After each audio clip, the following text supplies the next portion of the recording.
Good morning, students. Today we are going to start the third part related to the partnership, wherein we'll see that what is the difference between the charge against the profit and appropriation of profit. Charge against the profit. You have already prepared the profit and loss account last year. In profit and loss account, we record all the expenditures in the debit side and all the incomes in the credit side. Charge against the profit means even if the firm incur a loss instead of profit, they need to bear that particular expenditure. By providing that expenditure, if the losses are going to be increased, that can be accommodated. It's an expenses, hence deducted from the revenue to determine the net profit or net loss for the current accounting year. It is debited to the profit and loss account. All the charges against the profit, they are debited to the profit and loss account. It is allowed before the appropriation of profit. Means internal adjustments are not done in P&L account. Rent paid to the partners, interest on loan by the partner, they are the examples of charge against the profit. Appropriation of profit. It means the distribution of net profit for the year among the partners under the different heads as per the partnership deed. It is debited to the P&L appropriation account. It is appropriated after accounting of all the charges, salary to the partners, interest on capital, transfer of profit to the general reserve, etc. are the examples of appropriation of profit. Division of the profit among the partners. The net profit is transferred to the capital account.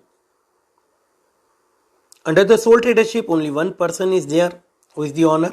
The entire profit goes in the pocket of proprietor. Here, in case of partnership firm, there are several persons. There might be an agreement, and due to the agreement, a partner may be getting a salary, commission, interest on capital. When their capitals will be different, they may get the different amount of interest. Some partner may be given salary, commission, bonus, or any other remuneration. After ascertaining the net profit as per the profit and loss account, usually the profit and loss appropriation account is prepared to show how net profit is to be distributed among the partners. The balance in the profit and loss appropriation account may be used to provide the interest on capital, provide for the salary or the commission to the partners, transfer the amount to the general reserve or specific reserve, distribute the profits among the partners in their profit sharing ratio. Now we can see that the main purpose of preparing the profit and loss appropriation account of a partnership firm is to calculate and distribute the divisible profit or loss among the partners. For this purpose, the P&L appropriation account may be prepared at the end of the accounting year. This account is merely an extension to the profit and loss account. It is prepared to show how net profit is to be distributed among the partners. Whatever the net profit we have calculated through the profit and loss account cannot directly be transferred to the capital account. It cannot be distributed to the partners directly because there are certain appropriations, there are certain internal adjustments which required to be adjusted. So after making the adjustment only, the remaining profit is distributed to the partners in their profit sharing ratio. This is the format of the profit and loss appropriation account. You can see here, first of all, the net profit of the firm that is transferred to the credit side. If the losses are there, that loss is transferred in the debit side. You can see it is an extension to the profit and loss account.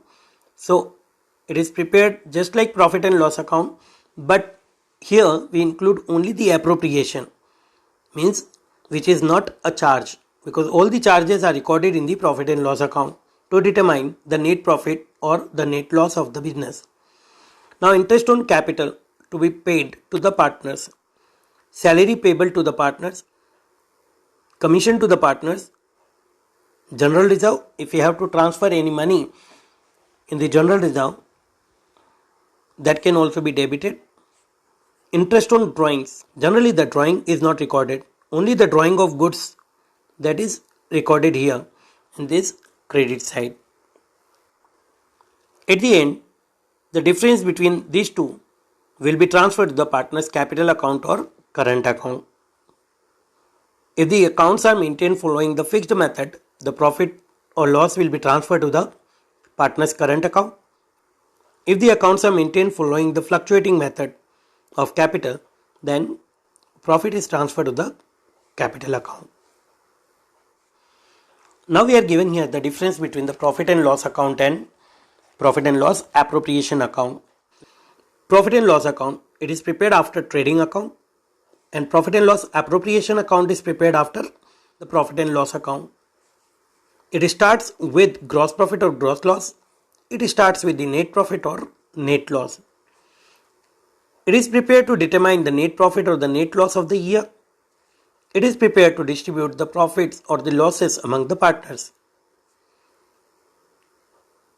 P&L account is debited with the expenses which are the charge against the profit and credited with the incomes.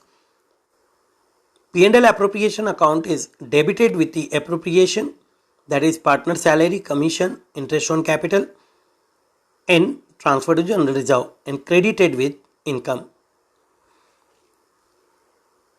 Profit and loss account is not guided by the partnership deed, because here we record all the charges. So the preparation of P&L appropriation account is guided by the partnership deed. Whatever we have written in the partnership agreement, we have to take care of that particular points while preparing the P&L appropriation account. Means if we have included the partners to be given the salaries, interest on capital, interest on drawing is to be charged, then we'll have to include all these.